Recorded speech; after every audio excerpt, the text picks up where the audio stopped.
This is Melissa again. Dr. Divan, I wanted to go back to a slide. That's me controlling your mouse, by the way. Oh, that's you. Okay, sorry. That's okay. I wanted to revisit a slide because it seems to me that there is kind of a magic moment when we're able to avoid the peak of the grid and allow renewable energies which don't necessarily correspond with the peak, but allow them to meet loads. Can you just explain that one more time? Because I'm not sure I completely understand that, but it seems like it's a crucial part of the solution. Okay. Do you have control of my screen too? I give it back to you. You have it now. Okay. So, all right. Let me make sure I know which slide. This one? Or this one? That one. This one. Okay. So, I mean, I kind of walk you through very quickly again what the issue is. There are two levels of variability, and I think this is not discussed broadly in the media. The experts know it, but that doesn't mean everybody understands, or appreciates the issues. If you look at Arizona, you have extremely solar-rich regions, and just a 100-mile by 100-mile, area of land in Arizona could meet the energy need for the entire U.S. Using solar cells that are available commercially today. So, you can see that's a very effective resource from a land perspective.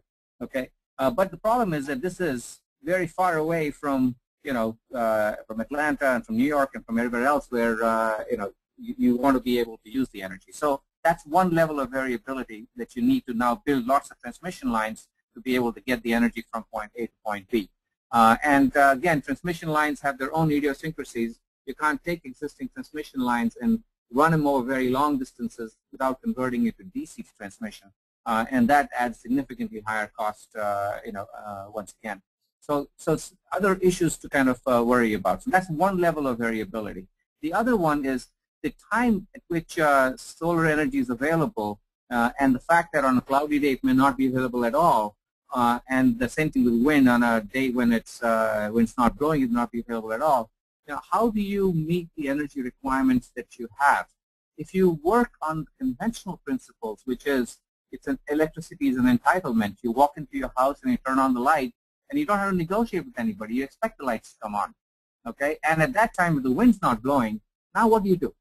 Okay, and therein lies the challenge. The current structure does not allow for that kind of operation on a minute-by-minute type of a basis. And it would have a big impact on people's lifestyles, and they would not want it. So the challenge is to find a way where you don't have to make huge investments to support everything, and yet are able to provide people the lifestyle to which they are accustomed to. That make sense? Yes, it does, and I guess I'm just wondering how we make that transition. What type of policy or plan do we need to make that happen?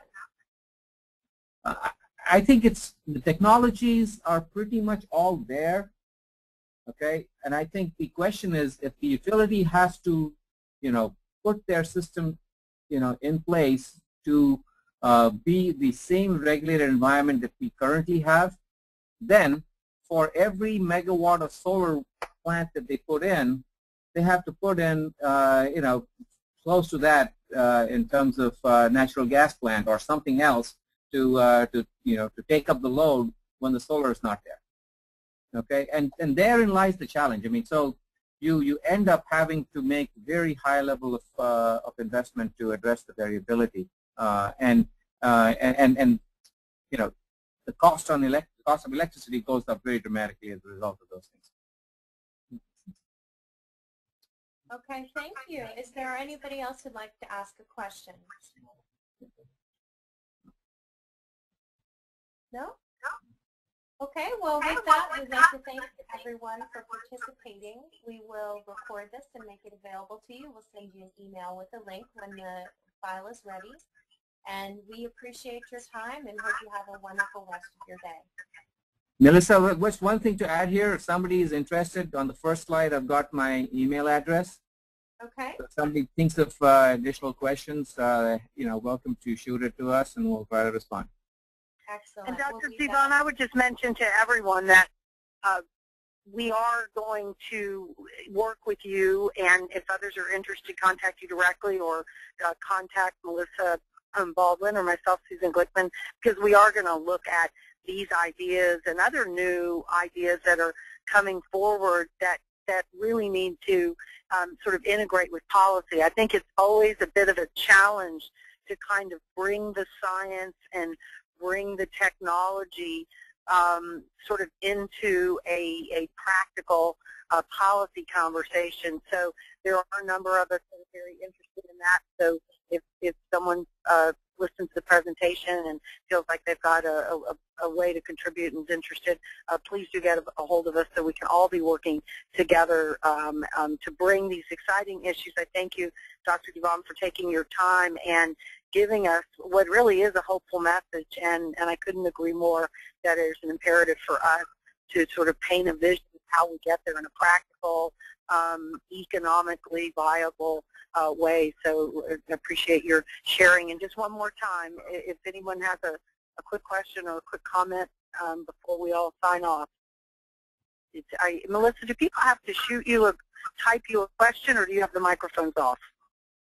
The mute off? I can unmute them. Hang on.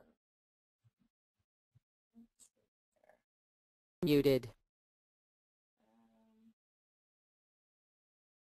Yeah, I don't think I can do that actually. But they can type me a question, and I do not have any additional questions. It does show that everything has been answered. So if anybody has any questions at all, just go ahead and type them right into the chat box. Otherwise, we will end the webinar.